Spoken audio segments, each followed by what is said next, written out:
अब बात कठुआ की करेंगे, जहां पर कठुआ जिले में रंजीत सागर डैम का जलस्तर लगातार कम हो रहा है। रंजीत सागर डैम का जलस्तर जो है वो वर्तमान में करीब 493 मीटर है, जो कि पिछले साल के स्तर की तुलना में काफी कम है और इसमें 24 फीट की गिरावट देखी गई। मॉनसून में हुई कम बारिश के कारण जलस्तर में कमी आई है और ये संभावित तौर पर बिजली उत्पादन की क्षमताओं को कम कर सकता है। अब आने वाले दिनों में क्योंकि गर्मी का मौसम भी शुरू होने वाला है और जलस्तर कम होने से बसोली और इसके आसपास के कई इलाकों के लोगों को पीने की पानी की किल्लत से जूझना पड़ सकता है। तो ये एक और खबर सामने आ रही है कठुआ से, जहां पर कि पानी जो है वो कम हो रहा है, जलस्तर यहाँ पर रंजीत सागर डैम में कम हो रहा है और अभी फिलहाल 493 मीटर जो है वो उसकी गहराई बताई जा रही है। तो हमारे साथ रंजीव मेहता जो है वो ज्वाइन कर चुके हैं। रंजीव, आप बताइएगा, 493 मीटर्स इसकी जो जलस्तर है वो बताया जा रहा है, क्या कुछ अधिक जानकारी है? कि रंजीत सागर झील जो है, ये रंजीत सागर डैम की, तो इसकी गर्मियां शुरू होने से पहले ही इसका जल स्तर जो है वो बिल्कुल कम हो गया है, जो जिसकी एक चिंता जो है आने वाले दिनों में, खासकर गर्मियों में इसकी चिंता जो है, इसका रिजल्ट सामने आएगा, क्योंकि वहां पर एक तो जो बिजली उत्पादन है उसमें कमी आएगी और उसके साथ साथ नहरों को जाने वाला सिंचाई वाला पानी जो है उसमें भी कमी देखी जाएगी, क्योंकि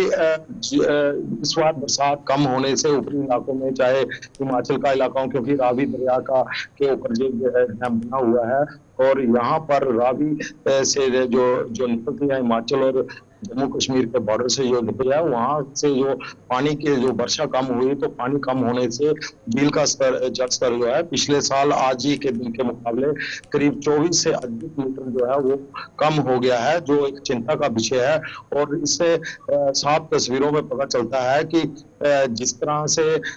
जो इसमें जलाशय जो बना था, जो झील बनी थी, उसमें पुराने पेड़ और जो पुराने खेत थे वो साफ तौर पर अब दिखाई देने लगे हैं, जो किनारे पर, और पानी का स्तर कम होने से काफी वहां पे लोगों रंजीव, में भी जहां पर चिंता पानी है। का जलस्तर कम हो रहा है, जाहिर तौर पर बिजली उत्पादन में हाइड्रो इलेक्ट्रिसिटी, जो कि जम्मू कश्मीर इसके लिए जाना जाता है और ये बड़े डैम जो हैं इसमें एक अहम रोल प्ले करते हैं, उसमें भी काफी ज्यादा दिक्कत होगी। जाहिर तौर पर गर्मियों का सीजन आने वाला है, लोगों को पीने के पानी में और अन्य चीजों में पानी की किल्लत होगी, लेकिन वहीं पर लोगों का ही दायित्व बनता है कि जिस तरीके से क्लाइमेट चेंज हो रहा है उसी का ये खामियाजा लोग खुद काम कर रहे हैं और खुद ही ये खामियाजा भुगत रहे हैं। लोगों की कितनी बड़ी जिम्मेदारी बनती है?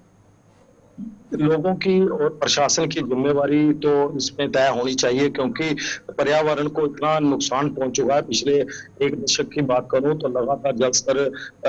उतना नहीं रहा, इतनी ना तो बारिशें हो रही हैं, जिसका सीधा सीधा असर फसलों से लेकर लोगों की आम रोजमर्रा की जिंदगी पर पड़ रहा है। इसको लेकर लोगों को जरूर मंथन करना होगा और इसके साथ साथ प्रशासनिक अधिकारी और पर्यावरण विभाग जो है उसको भी इसकी तरफ एक काफी गंभीरता से ध्यान देना होगा, क्योंकि पेड़ों की कटाई और बेतहाशा खनन इसका मुख्य कारण है, क्योंकि बारिशें नहीं हो रही, को चाहे पहाड़ी इलाका हो चाहे मैदानी इलाका हो, बारिशें बड़ी कम होने से बर्फबारी जो इस बार भी हुई वो भी इतने देर तक नहीं ठहर पा रही है, क्योंकि जैसे बर्फबारी होती है दूसरे तीसरे दिन फिर मौसम गर्म हो जाता है, एक बार सूक्ष्म होता है, तो ठीक है रंजीव, बहुत बहुत शुक्रिया तमाम जानकारी देने के लिए। जहां पर अगर बात की जाए रंजीत सागर डैम की, तो यहाँ पर पानी का जलस्तर यानी कि वाटर लेवल लगातार कम हो रहा है और औसत तौर पर जितना होना चाहिए उतना नहीं है, जिसकी वजह से कि लोगों को जाहिर तौर पर दिक्कत होगी, हाइड्रो इलेक्ट्रिसिटी को जनरेट करने के लिए दिक्कत होगी और लोगों को पीने के पानी से भी कहीं ना कहीं जूझना पड़ेगा, जो कि हमारी बुनियादी सुविधा भी है।